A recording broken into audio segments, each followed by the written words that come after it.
mother of a woman shot and killed in the South Loop is speaking out for the first time about her daughter's death. WGN's Jewel Hillary spoke with her, and she is in the South Loop now. 31-year-old daughter, Romeca Meeks Blackman, was fatally shot Monday morning after dropping her son off at school.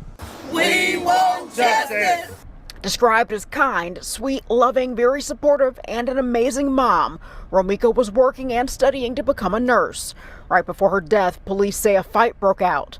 The suspect, who sources say Romeca knew, allegedly pulled out a gun and shot Romeca in the face, killing her, according to CPD. My baby was dropping her baby off to school. And what hurt the most is I didn't get my morning phone call. Police say since Monday's arrest, the offender has been released without charges. They wouldn't share further details other than saying they can't comment on specifics of ongoing investigations. The family is unaware of what the police are doing, so we can't answer those questions. What we would like is that justice come in the form of accountability. As the family seeks justice, community organizers are putting pressure on lawmakers to ensure laws meant to help curb violence are effective. They're also challenging them to do more. The state of Illinois, we're calling on them to open an office of civility. Civility has steps to be able to deal with the issue of violence. Through her heartache, Tina is seeking strength to raise her 6-year-old grandson. That's a hard man shoes to fill with the connection that was between him and his mama. A balloon release ceremony in honor of Romeca is scheduled for tonight at 7 at 68th and Normal. Reporting on the near south side, I'm Jewel Hillary, WGN News. The room was filled with people, but no one was speaking. Not because they didn't have questions, but because they were afraid of the answers. A young boy sat in the corner, his hands trembling, his eyes fixed on the floor. He hadn't said a word in days, not to the police, not to the family, not to anyone. Until now. Because just moments ago, he finally spoke. And what he said changed everything. For months, people believed they knew what happened to Romeca Meeks. They believed it was tragic. They believed it was sudden. They believed it was the end of the story. But they were wrong. Because sometimes the truth doesn't disappear. Sometimes it waits. And when it finally comes out, nothing is ever the same again. Romeca Meeks wasn't supposed to become a mystery. She wasn't famous. She wasn't someone the world expected to lose. She was simply someone's mother, someone's protector, someone's entire world. To her son, she was safety. She was routine. She was the person who made everything feel normal. And that's what made her absence so much more disturbing. Because when someone like that disappears, they don't just leave behind silence. They leave behind questions. If you enjoy true crime stories like this, subscribe now, because the next story might be even more disturbing than this one. Before everything changed, their life followed a pattern.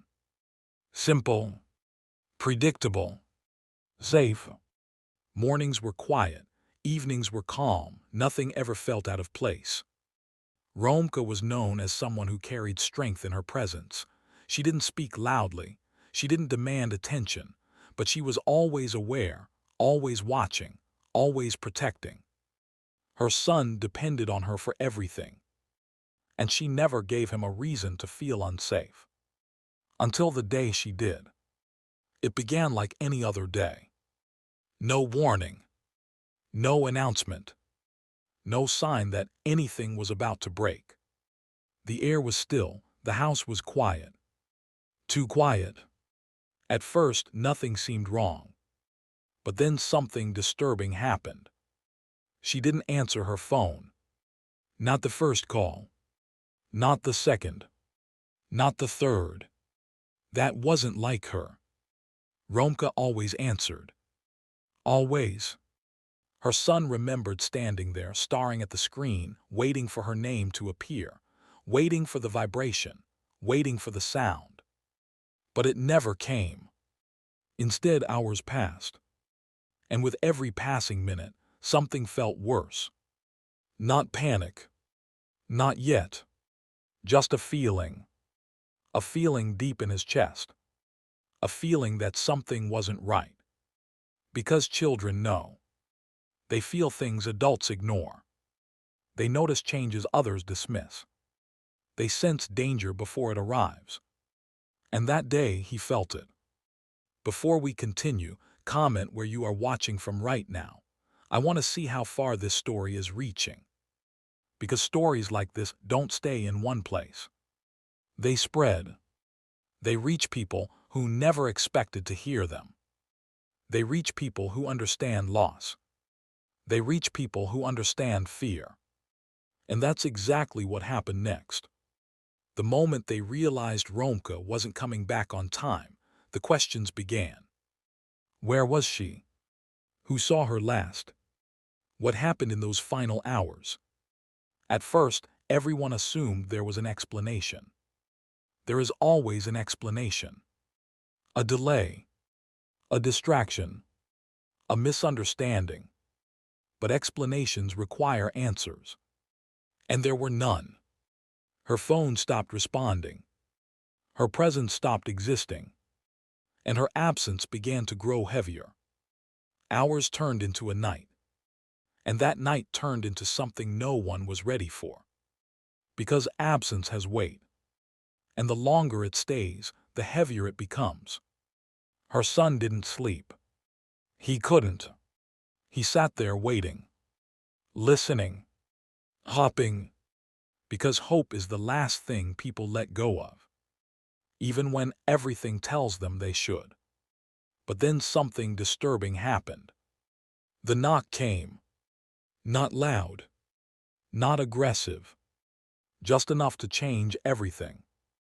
The kind of knock that carries information you don't want. The kind of knock that shifts reality. The kind of knock that makes your heart stop before the door even opens. He remembered the way the room felt smaller. He remembered the way the air felt harder to breathe.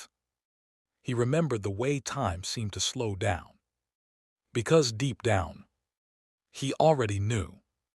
The moment the door opened, everything changed. Faces filled with concern. Voices filled with hesitation. Words carefully chosen. Because some truths are too heavy to deliver quickly. Some truths have to be placed gently. But no matter how gently they are placed, they still break everything. Romeca Meeks was gone. And nothing could have prepared him for that moment. Not the silence. Not the waiting. Not the realization that the person who made everything feel safe was no longer there. But that wasn't the part that haunted people. The part that haunted people was what came after. Because grief brings pain. But uncertainty brings something worse. Questions. Questions that refuse to stay quiet. Questions that refuse to disappear. Questions that grow louder with time. And for her son, one question never left his mind. What really happened? Because deep down, something didn't feel complete. Something didn't feel finished. Something didn't feel true. And as days turned into weeks, he carried something inside him. Something he hadn't told anyone. Something he wasn't ready to face. Something he wasn't ready to say. Until now. Because sometimes, the truth doesn't come from investigators. Sometimes, it comes from the one person who was there. And what he finally revealed would leave everyone in shock. The days after Romeca Meeks' death felt unreal. Not like life. Not like anything her son had ever experienced before. It felt like existing inside a moment that refused to move forward. People filled the house. Voices echoed in every room. Family members spoke in soft tones, as if speaking too loudly would make the truth worse. But none of it brought answers. And none of it brought her back. Her son watched everything. Silently. Carefully. Because while everyone else was focused on what they had lost, he was focused on what he remembered. And memory can be both a gift and a curse, especially when you're the only one holding it. At first, investigators treated the situation like any other sudden death. They asked routine questions. They documented timelines. They tried to build a clear picture of Romeca's final hours. But clarity never came easily. Because there were gaps. Small gaps. But gaps that mattered. And gaps always mean something is missing. Her son overheard fragments of conversations. Words like timeline. Words like last contact. Words like unconfirmed. Words adults thought he didn't understand. But he understood more than they realized. Because he had been there. He had seen things. He had felt things. Things he didn't know how to explain. Before we go further, comment your location below. I want to know where you're watching from right now. Because the truth behind this story reached far beyond one home. Far beyond one family. It reached into the minds of everyone who heard it. Especially those who understood what it means to lose someone suddenly. Investigators asked him gentle questions at first. Questions designed not to scare him. Questions designed to comfort him. What was she like that day? Did she say anything unusual? Did anything feel different? He answered carefully. But not completely. Not yet. Because some memories don't make sense right away. Some memories hide in the background. Waiting. Waiting until the mind is ready to face them. And then something disturbing happened. He remembered her face. Not clearly at first. Just fragments. Her expression. Her eyes. There was something in them. Something he hadn't noticed at the time. Something he only understood later. Fear. But not the kind of fear caused by something outside. The kind of fear caused by something inside. The kind of fear that comes from knowing something is about to change. He remembered how she looked at him longer than usual. How she paused before speaking. How her voice carried something heavier than normal. At the time, it meant nothing.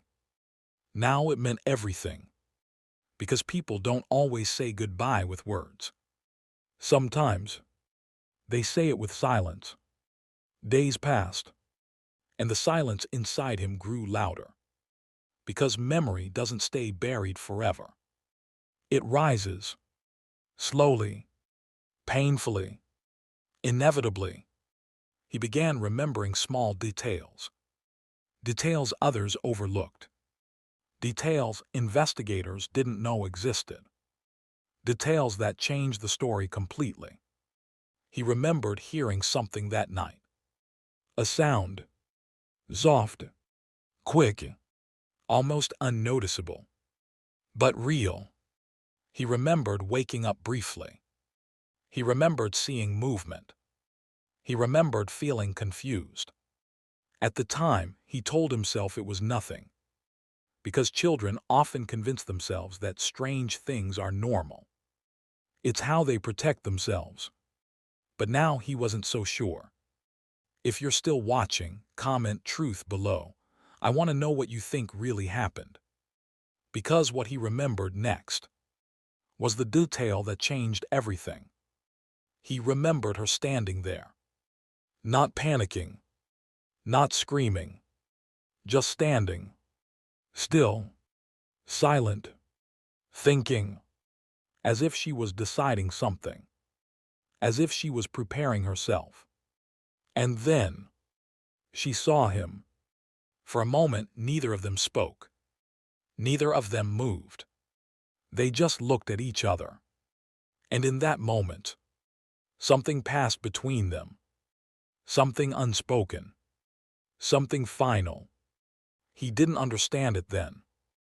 But he understood it now. Because that look wasn't random. That look wasn't ordinary. That look was goodbye. Investigators didn't know this yet. No one did, because he hadn't told them. He couldn't. Not at first, because saying it out loud would make it real. And reality is harder to face than memory. But then something disturbing happened. He realized he might be the only one who knew the truth. The only one who saw her in those final moments. The only one who understood that something wasn't right. That realization terrified him. Because truth carries responsibility. Truth carries consequences. Truth changes everything. He began to wonder if what he saw mattered. If it would help. If it would hurt. If it would destroy the version of her everyone believed in. Because sometimes protecting someone means staying silent, even after they're gone. But silence doesn't erase truth. It only delays it. And eventually, truth demands to be heard. He couldn't carry it forever. He couldn't pretend he didn't remember. He couldn't pretend he didn't see her. Standing there, silent, watching him, as if she knew it would be the last time. And that's when he made the decision. The decision that would change everything. He would speak.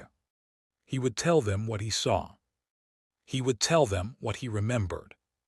Even if it hurt. Even if it changed everything. Even if it revealed a truth no one was ready to accept.